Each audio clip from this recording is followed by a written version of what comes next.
Hi everyone, I hope you all are doing well and you all are safe and healthy. This is Radhika here again, and this video is going to be about some tips and tricks on how you can start the process of setting boundaries for yourself.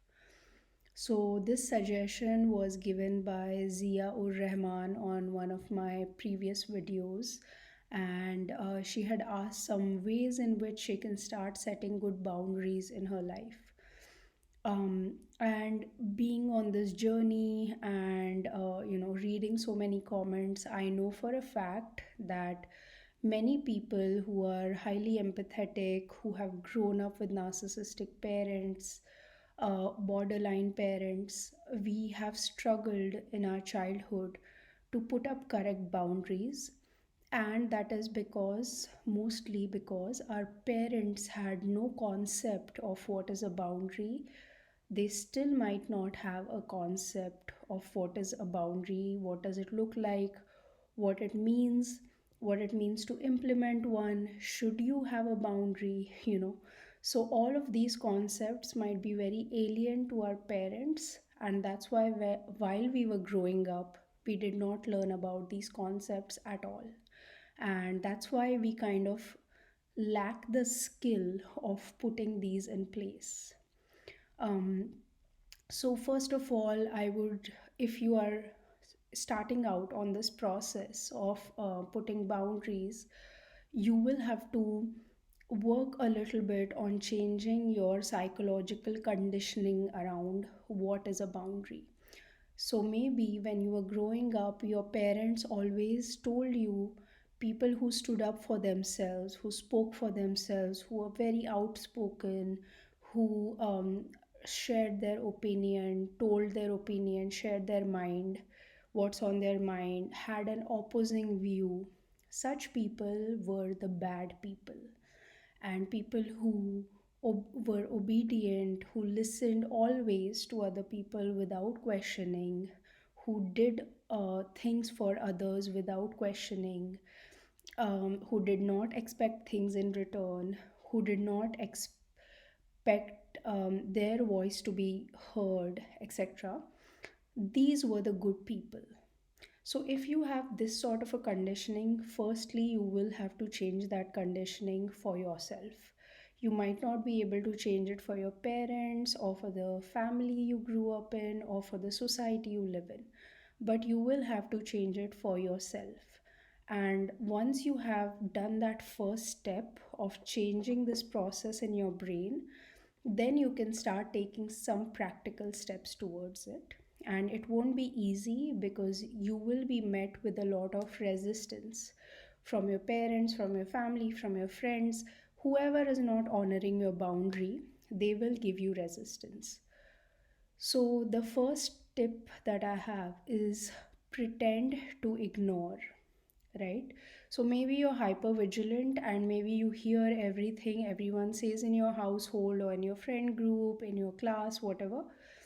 And if someone asks you to do something, maybe you're the first one to get up and do it, right? So what you have to do is you have to train yourself to ignore. So learn to ignore what other people are asking you to do. You do not have to do everything everyone asks you to do. So, by ignoring, I mean, is even if you've heard it, don't do it. Continue doing whatever you're doing or go do something else. And when that person comes back to you, say, "Oh, what? Did you say that to me? Oh, okay." Like ignore what they have asked you to do and pretend that you didn't hear them, right? The second thing is also similar. So when they ask you, they come to ask you, why didn't you do that? After ignoring their thing, say, oh, did you say that? I didn't listen. I didn't hear you. Did you say something? Just act a bit ignorant, like, oh, I didn't hear you. Third thing is you can say, you don't have to respond, don't acknowledge. So say your mom or your dad, they're always ordering you around, and they're always saying that okay, go, you have to do something, like you have to do laundry today or something like that.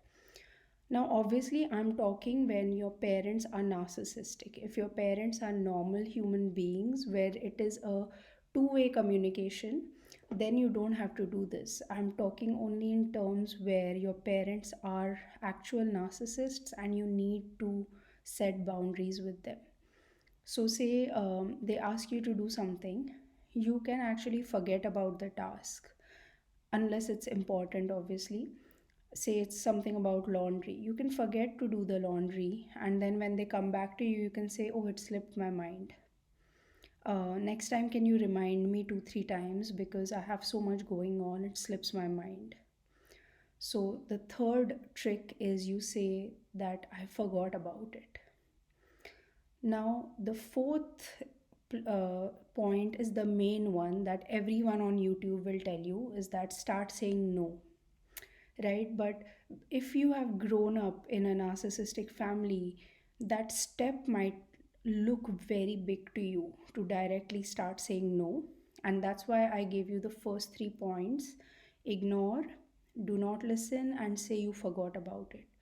Because you want to ease them into a process where you're standing up for yourself. If you suddenly stand up for yourself, you might be met with a lot of opposition from your family. But if you kind of slowly simmer it out and slowly start setting your boundaries, it might also become easy for you to eventually, after 2, 3 months, say no to them. And this especially applies if you have to live with the narcissistic people, which I know a lot of us have to, right? We have no option. We can't like really leave and go. We have to stay with them, and while staying with them, we have to apply strategies to survive in such situations. So the fourth point is start saying no with a reason. Give them a reason. So, for example, I could not do laundry because I had 5 other tasks to do and I did not get time, or I could not cook that extra dessert because I had to, clean the kitchen also and do the dishwasher, so I could not cook it. So that is tip number 4. Give them a reason, tell them why you could not do it. Then slowly simmer it out, and maybe by the 5th or 6th month, you can directly start saying, no, I'm not going to do that. I'm too busy. I have some other plans. I'm not comfortable doing that.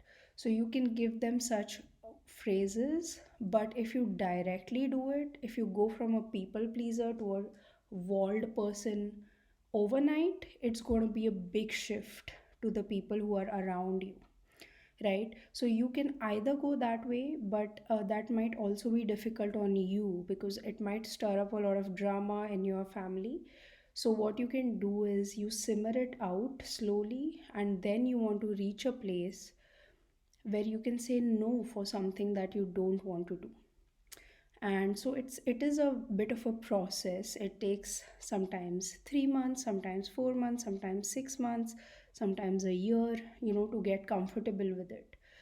But you can do this, and you'll have to slowly simmer it out, slowly tell yourself it's okay to say no.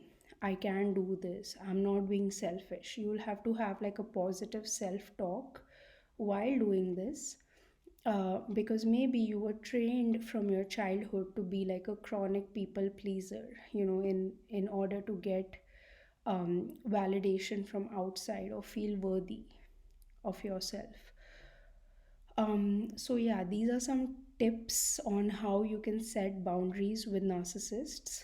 Now, I also wanted to discuss types of boundaries with you.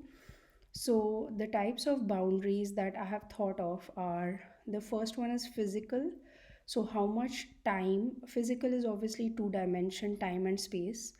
So how much time you want to spend with someone versus how much space you want to spend with them, how much physical presence you want to give them. So that you have to decide. If it's like, my mother-in-law is a narcissist and I can only handle like 1 hour of her on a daily basis, so give her that 1 hour and then be out of there. You don't have to stay with her the whole day listening to her talk, or her sarcasm or whatever taunts, etc. So decide a physical boundary for yourself, which is time and space. Emotional. So if you have a friend who always calls you and emotionally dumps on you, or she's always a perpetual victim, or something like that, you have to set those boundaries. Someday you can tell her that, you know what, today I don't have the emotional bandwidth to listen to you. Can I call you after 2 days? Can you hold these thoughts in your brain for 2 days? Then I will discuss with you. So that's emotional boundaries. Third is financial. If someone is dependent on you financially and that's putting a lot of pressure on you, you have to realize that maybe you can ask these people, obviously, unless they're children, um, to start something of their own, to start earning money of their own or to reduce their expenses, etc. The fourth type of boundary is energetic. So, who is pulling on your energy? Now, what this means is actually this one is totally in your hands because your energy is totally in your control. So, what I mean by this is if your cousins comment on your weight is really affecting you, maybe that cousin has been commenting on your weight since childhood and making you feel bad for how you look since childhood.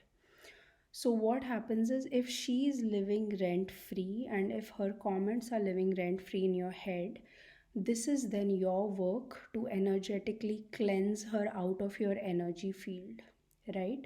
Which means you have to work on that wound that she triggers. Maybe she triggers your wound of looking a certain way. And there can be many examples of this. If your boss is making you feel worthless, like you're not smart enough, if your teacher is making you feel like you're not smart enough, you're not good enough, then the boss and the teacher, they should not be having a big effect on you where you are constantly thinking about it, or maybe their words are affecting your thoughts about yourself so much, your energy field so much. So this energetic boundary is completely dependent on you. You have to own your energy. When you start owning your energy, no one else can have a part of it. So that's boundary type 4. And the fifth one is very related to energy, which is spiritual, spiritual boundaries. So now spiritual boundaries are also similar, they are thought based. So where where are your beliefs coming from? If you believe that I can't do this, who put that belief in your head that you cannot do this? If you have a belief, I'm not pretty or I'm not intelligent, who has put that belief in your head that you're not pretty, you're not intelligent, I won't amount to anything, I can't stick to anything? Who have put those thoughts in your brain? And also, like, what kind of food are you giving your brain? Are you watching negative content? Are you watching angry content?